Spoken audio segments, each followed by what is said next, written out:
भारत के नदी तंत्र के जो व्याख्यान है उसके संदर्भ में जो दूसरी कड़ी है वह है उत्तरी भारत में बहने वाली नदियाँ।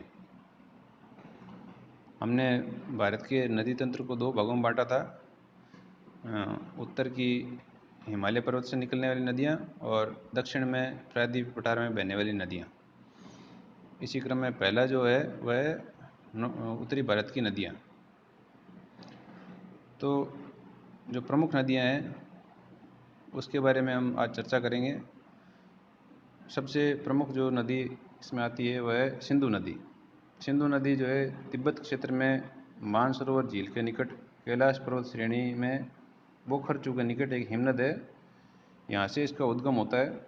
इसकी ऊंचाई जो है समुद्र तल से 5182 मीटर है, मतलब लगभग 5 किलोमीटर समुद्र तल से ये ऊंची है, ऊंचाई पर स्थित है जहाँ से इस नदी का उद्गम होता है।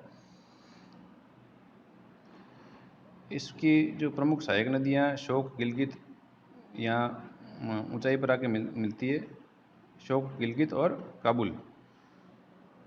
सिंधु नदी की जो कुल लंबाई है वह है 2880 किलोमीटर, मतलब जहाँ से इसका उद्गम होता है और समुद्र में जाकर विलीन होती है वहाँ तक इसकी लंबाई कुल अगर हम देखेंगे तो वो है 2880 किलोमीटर। ये काफ़ी लंबा क्षेत्र जो कवर करती है।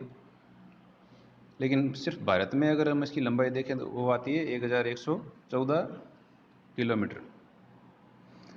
इसका कुल अपवाह क्षेत्र अगर हम देखें तो वह है 11,65,500 वर्ग किलोमीटर। ये खूब बड़ा क्षेत्र है, 11,65,500 वर्ग किलोमीटर इसका अपवाह क्षेत्र है। अपवाह क्षेत्र क्या क्या होता है?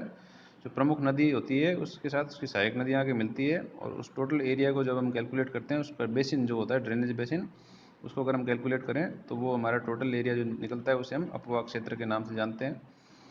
भारत में जो अपवाह क्षेत्र इसका पड़ता है वह है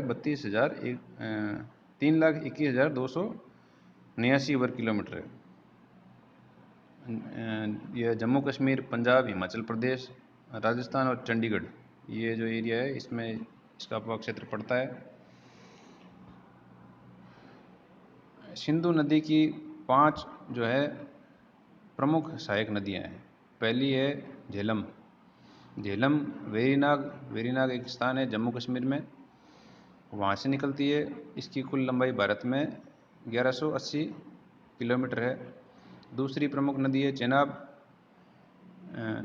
इसका उद्गम स्थल है लाहौल जिला है हिमाचल प्रदेश के अंदर, जहाँ सबसे विरल जनसंख्या भी पाई जाती है।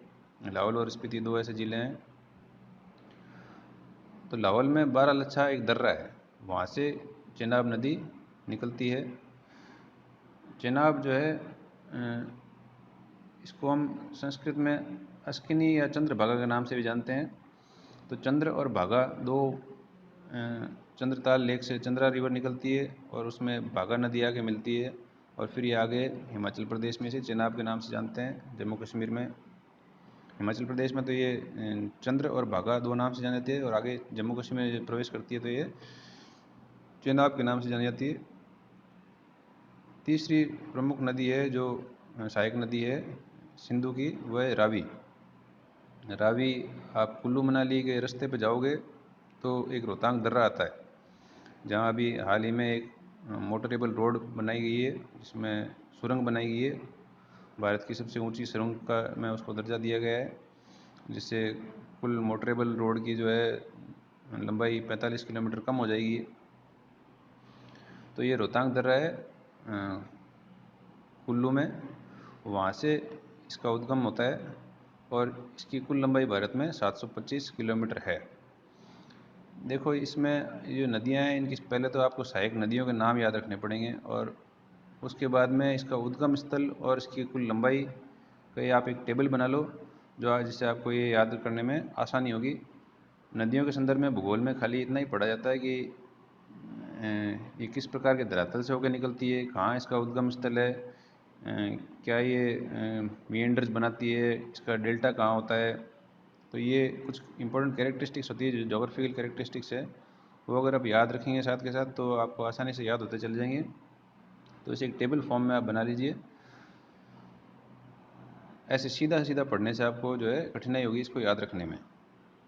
और हो सके तो इसके निमोनिक्स बना दीजिए, जैसे चेनाब और झेलम छोज कहलाती है, रावी और ब्यास बारी कहलाती है। इस तरह से इसके निमोनिक्स बना लो तो याद करने में आपको आसानी रहेगी। तो रावी नदी के बारे में हमने पढ़ा। ब्यास का उद्गम स्थल भी वही है जो रावी नदी का है, मतलब ये रोहतांग दर्रे से ये भी वहीं से निकलती है, लेकिन डायरेक्शन इसकी दूसरी है। यह एक ब्यास कुंड नामक स्थान है, ब्यास कुंड जिसे हम जानते हैं, नाम जानते हैं। तो ये यहाँ से इसका उद्गम है।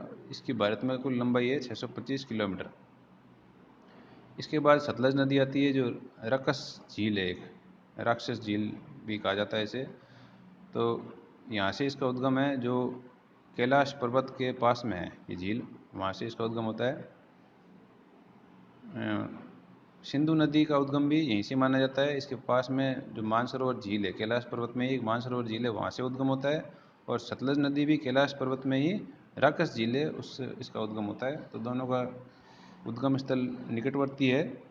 सतलज नदी की जो लंबाई भारत में है वह है 1050 किलोमीटर। दूसरी प्रमुख नदी आती है गंगा। गंगा नदी भारत में प्रवाहित होने वाला सबसे बड़ा नदी तंत्र है और इसका कैचमेंट एरिया सर्वाधिक है।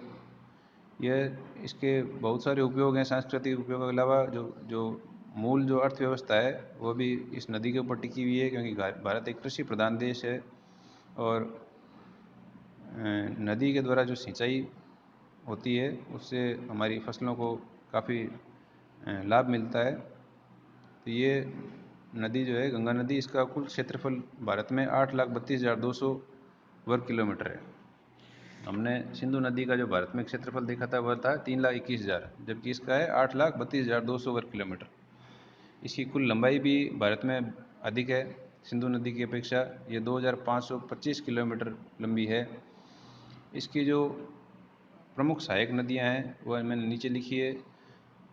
जो यमुना नदी है वह इसके समांतर बहते हुए दाईं ओर से इसमें मिलती है। तो ये इसकी सबसे बड़ी नदी जो है, सहायक नदी है यमुना,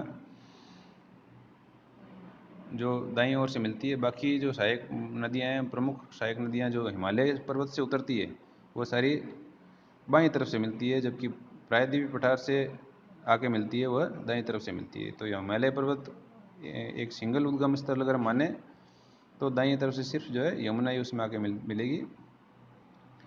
दूसरी सहायक नदी है सोन। तीसरी है सोन नदी जो है अमरकंटक पठार से होकर निकलती है। तीसरी है रामगंगा, शारदा, घाघरा, गंडक, गोमती, कोसी, चंबल और दामोदर। तो ये इसकी कुछ सहायक नदियाँ हैं। तीसरी जो हिमालय पर्वत से निकलने वाली नदी है वह है ब्रह्मपुत्रा। ब्रह्मपुत्रा का प्रवाह क्षेत्र जो है इन दोनों नदियों की अपेक्षा भारत में कम है। ये सिर्फ नॉर्थ ईस्टर्न स्टेट्स जो हैं, ये 7 बहनों के नाम से हम जानते हैं, अरुणाचल प्रदेश, असम वगैरह। तो ये नदी इन्हीं क्षेत्र में होकर निकलती है और इसे ब्रह्मपुत्रा नदी को जो है आसाम का सौरभ भी कहते हैं, आसाम का शोक कहते हैं, क्योंकि आसाम में अक्सर जो है इसकी वजह से, इस नदी की वजह से बाढ़ आती है। भारत में ये 3,40,000 वर्ग किलोमीटर में फैली हुई है और कुल लंबाई जो है ब्रह्मपुत्र नदी की वो 2,580 किलोमीटर है। तो ये हमने हिमालय से पर्वत से निकलने वाली नदियों के बारे में पढ़ा। अगली जो कक्षा है उसमें हम जो प्रायद्वीपीय पठार की नदियाँ हैं उसके बारे में चर्चा करेंगे। आप अपने कमेंट्स जो है नीचे लिखिए। कमेंट्स का मतलब ये नहीं है कि कुछ भी लिखें, आप इसमें लिखिए कि भाई मुझे ये चीज़ समझ में नहीं आई या मैं जानना चाहता हूँ इसके बारे में, उसके बारे में आप लिखो, तो आपको इसका निराकरण किया जाएगा। धन्यवाद।